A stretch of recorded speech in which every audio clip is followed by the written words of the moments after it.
a wonderful way to be able to help rejuvenate and go ahead and put these folks back out into and be a productive part of society. And so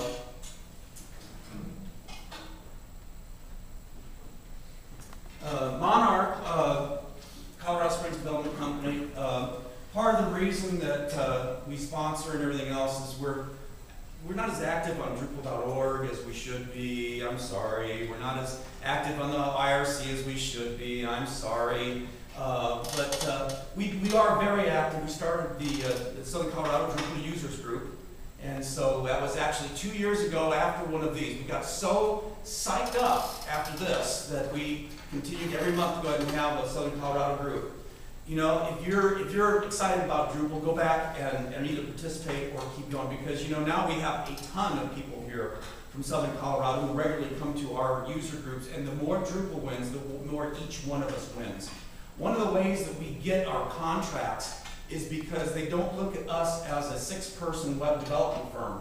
They look at us as being someone who uses this technology, so that if we all got run over by a truck, that they still have all kinds of people they could turn to be able to use that same technology. And I would go ahead and really talk that up among your clients and such.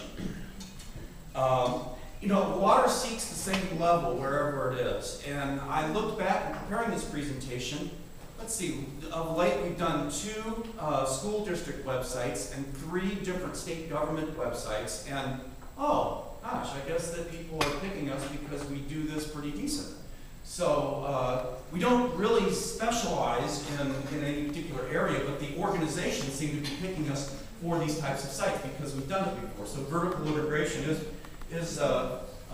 pretty good. If you want to get a hold of me, here's my information. Pretty easy to find. You can spell my last name right.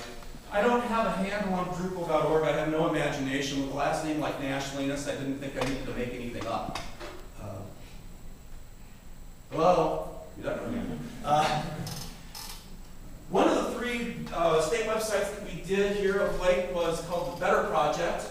This is actually an old Drupal 5 site. I'm going to try to go ahead and get to these things, but I don't want to go ahead and pull Steve Jobs and go ahead and not have it work. So at least I have still images of these things. But what the BETR Project is basically one of the most unfair questions you've ever been asked in your life. You're like 13 or 14. Hey, so what do you want to do for a living?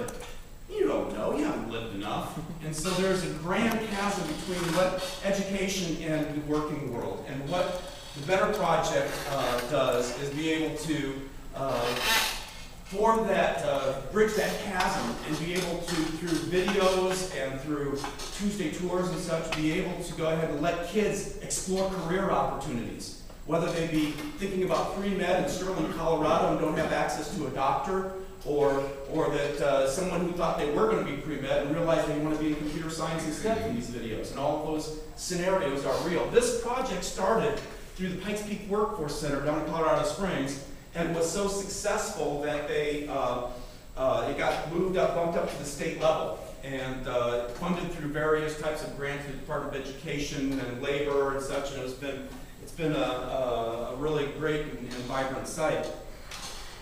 This one here is also started with the Pikes Peak Workforce Center, moved up through to the state level. Hasn't been actually completely rolled out yet, but this is a site that is actually an online mentorship site that actually takes business leaders and students and anonymously allows them to interact and have a virtual mentorship. And so now those were both through the Department of Labor and Employment.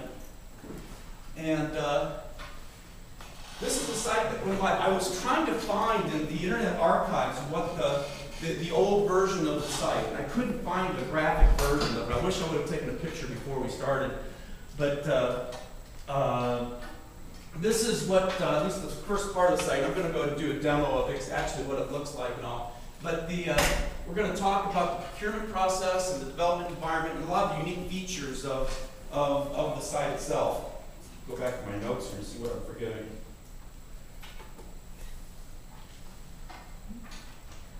So the process started with this investigative visit by the Department of Corrections. At least it wasn't the IRS. Hi, I'd like to come visit you from the IRS. And no, I come visit you from the prisons. the standing joke with my wife was, Pat, I'm going to the prison today. She says, dear, I'll wait for you. I mean, I had to go ahead and kind of laugh about it because it was, it was such a lockdown, secure business environment. I wasn't behind bars, okay, but I felt that security permeate the environment of the organization. And so they were looking, as I mentioned, they were looking for an on-site vendor. They were looking for someone who would be on-site and all that. And they had to work through an approved vendor list. Isn't that interesting? But they couldn't tell me who they were. Okay, so this is contract companies who they were approved, and they're the only people I could work through. Okay? Now you got to understand how I sell, and Ben can go ahead and relate to this. So they, how do I sell? Oh, I talk about Drupal. Oh, how do I talk about support? Oh, I talk about Drupal. Oh, how do I talk about security? Oh, I talk about Drupal. Oh, did I mention I talk about Drupal? You know, when I talk about us and what we do, I talk about the community, I talk about Drupal. And so they never heard of it, and they couldn't even pronounce it. The Drupal. In fact, my mom, who's Russian, goes ahead and doesn't like it when I go to these conferences because in Russian, dupa means something really bad. But so I gave them an education in terms of open source and in terms of the capabilities and such. And what they realized is they couldn't get all the things done that they wanted to do in their traditional model. So they told me all of this. I talked about Drupal. We shook hands and said goodbye. Now that was sometime maybe in November or so. I kind of lost track of this process because, let's see, I don't know how to get it. I don't know who the vendors are. I was busy. Sun was in my eyes. And then early in January, I get this call from these people who looked us up and said, Drupal Colorado Springs. And come to find out, it was one of the approved vendors. They had to respond to an RFP on a very short-term basis, and they wanted to find out, as the people who were leading the Drupal user group, if we knew anybody. I knew somebody. We could do that. And so we started talking. What ended up happening is they believed me. They drank the Kool-Aid. So they said they wanted a Drupal site, and they wanted it within this time frame. Now, we usually, as a company, we work probably like a number of the independent companies here work. What we do is they give us requirements, we talk about it, we end up putting a bid together, it's a fixed price contract, we'll produce, we'll do this, we'll do that. This was completely backwards. They had a budget, and here's the budget, you need to do this with it. If I can. Here's the deadline. You need to go ahead and meet that because at the end of June, our fiscal year's done and the money's gone.